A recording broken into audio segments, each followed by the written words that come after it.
বিসমিল্লাহির রহমানির রহিম। আমার এটা কলা ক্ষেত দেখতেছেন। তো এটা কলার বয়স হলো প্রায় 6 মাস প্লাস। তো এই কলার ক্ষেতে এর আগে ছিল আর কি শশার ক্ষেত। তো শশার পরে কলা লাগাইছিলাম। কলার শেষে আবারও আমি তার নিচে শশার বীজ দিয়েছি। বীজ দেওয়ার 24 ঘন্টার মধ্যে জার্মিনেশন এসেছে, দেখেন। আর আমার এই রকম ভিডিও পেতে আপনারা আমার এই চ্যানেলটাকে সাবস্ক্রাইব করে রাখবেন। আমি আসলে ইউটিউবার না, আমি একজন কৃষক।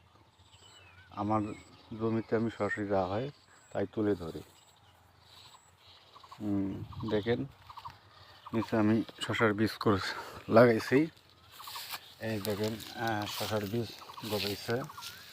এখান থেকে 1.5 ফিটে এখানে একটা গজাইছে, পরে এখানে একটা গজাইছে, তারপরে এখানে একটা গজাইছে, এখানে একটা গজাইছে।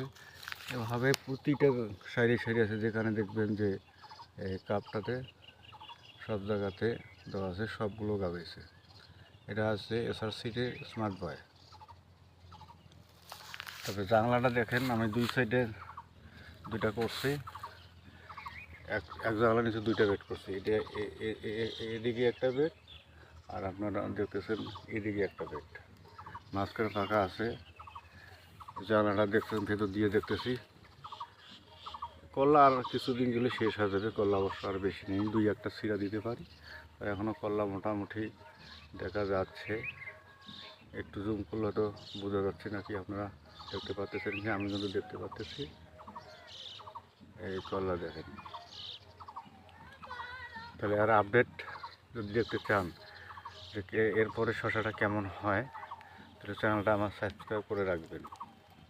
আর এরকম নিত্য নতুন ভিডিও পেতেই থাকবেন। বেরাইলাম জানলার তল থেকে। আর পাশাপাশি একটা আমার মরিচের ক্ষেত, এটারও আপডেট দেব। কাল পরশু এটাও আপডেট দেবো আর কি। এই আমার একটা জানলা।